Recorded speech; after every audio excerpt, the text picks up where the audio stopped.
Alright fam, so before I get into my September wrap up, I'm going to show you my framed bath print that I have on my wall now.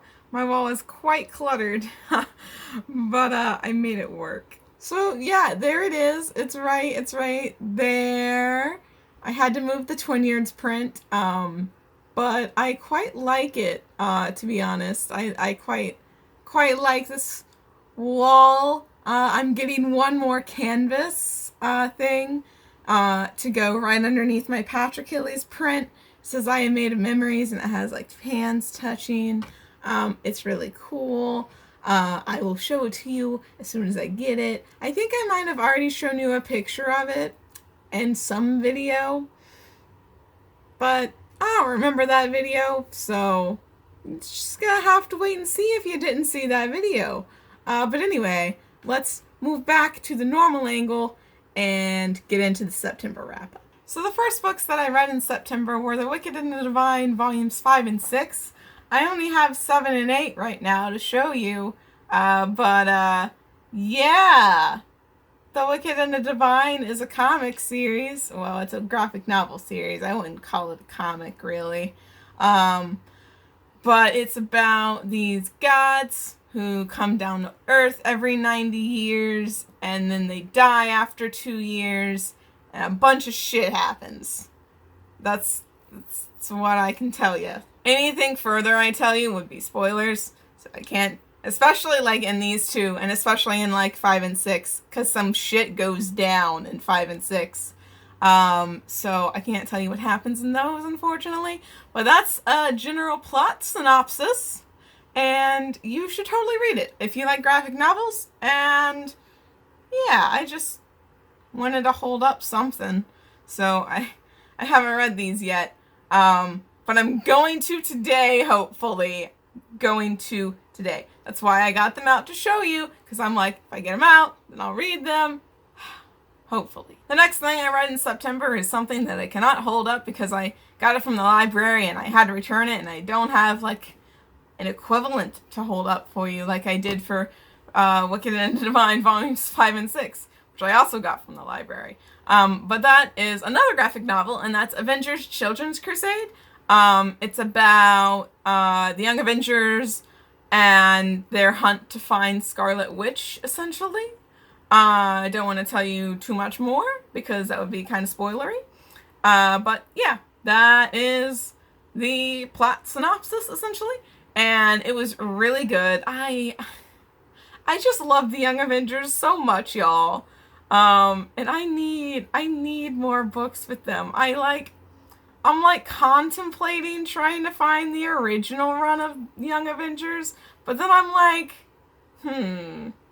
how good will it be compared to the ones that I've already read, you know? You know what I'm saying? Because those came out in like early 2000s, I think. So like, I don't know. But I need more Young Avengers in my life, so I might read them. I might. We just don't know. But anyway, that was really good. Next, I read another library book. Spoiler alert, all of the books that I read in September were library books. But this library book I still have because I got it from a different library, and the person who was supposed to come and pick it up and return it to said library has not came and picked it up yet. So I still have it, and that's Thunderhead. So this is the second book in the Arc of the Scythe series. Scythe is the first book, and I read it in August, I think. I read it recently. But yeah, so Thunderhead was like a pretty good sequel. The only thing that I really had an issue with was when I had an issue with in the first book, and that's like the unnecessary heteronormativity and like just the unnecessary romance, and like it's not too much of the book, but like it's enough that I was a little annoyed. But anyway, with that aside, it did raise the stakes significantly. I did like where the characters went, and I am looking forward to the third book. because this ends on a pretty fucking big cliffhanger. So I am definitely looking forward to the third book. I already have it on hold from the library. I didn't want to go out and buy the third one because it'll only be in hardback and I have the first one in paperback. So I'm gonna wait until they all come out in paperback and then I'll probably buy them. So I have them because I can see myself rereading them because, like, it's a pretty good series and I'd like to have it on my shelf. So when all of the paperback versions come out and I can have them all in paperback, then I might buy them. But for now, I definitely don't want a paperback and a hardback, so I just got it from the library, and I'm gonna wait until it's my turn to get the book, read it, and then, you know, give it to the next person who wants the book. I'm doing that with Supernova as well, the third book and the Renegades trilogy, because I read the second book from the library, and I know the second book is out in paperback right now, I just haven't bought it. And I don't want to have a hardback and 2 paperbacks. So I'm just getting it from the library. Anyway, rambly way to say that I don't want paperbacks and hardbacks of the same series. Magnus Chase is the exception because I just really wanted to read Magnus Chase and forgot that the library was a thing when I was doing it. So I have a paperback copy of Sword of Summer, and then I have a hardback copy of Hammer of Thor and Ship of the Dead. But it's fine. It's the only one that's going to stay the only one. But anyway, thoughts on this book.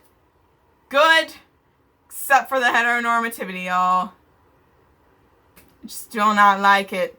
Do not like it at all. And then finally, I read A Long Way to a Small Angry Planet from the library, and I don't have it to show you because I had to return it. I was reading it for Voltathon, and then I just read it past Voltathon because I was kind of in a reading slump a little bit, and I didn't read a lot during Voltathon, so I just kind of read it and continued to read it and continued to read it till I finally finished it and was like, yay! I finished this before the month was over. I was really, really happy about that. But I really enjoyed it. I really liked the characters. I really liked the world building. And I really liked, well, I mean, I liked the plot. The plot wasn't, like, amazing, though. Like, compared to how amazing the characters and the world building were, the plot was a little okay. Nothing to, like, write home about. But, yeah, the characters and the world building in that book are phenomenal. And I really liked it. Those are all of the books that I read in September. September was not a huge reading month for me. I read 5 whole books. I read so many books in August, like, it was just bound to happen that I, like, burnt myself out and, like, did not read a lot in September. But hopefully I'm, like, back on track. It's, like, the 8th, I think, and I've read 1 book, y'all! I've read a book. I read Loki, Where Mischief Lies. Spoiler alert for my next wrap-up. And I hope you enjoyed this video, and I'll see you in the next one.